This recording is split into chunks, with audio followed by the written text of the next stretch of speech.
Hi, I'm Tom Seagraves with Sawblade.com, and thank you for joining me again in our hands-on series. In today's video, we'll be installing new motor brushes in our Q700 saw.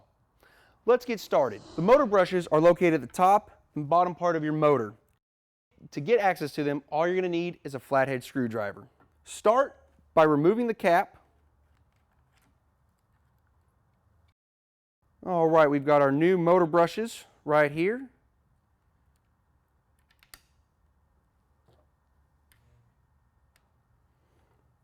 And then tighten the cap. You will know that it's successful when the cap is recessed below the lip of the motor right here. Now that we've done the top, let's do the bottom. Same procedure as before.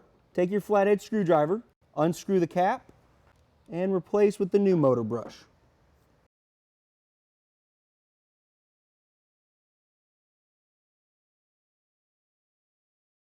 Excellent!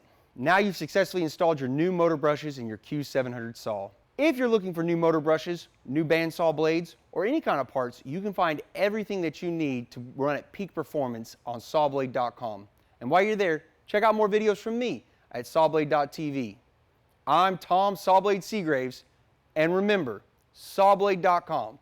No middleman, no markup, no problem. Go direct.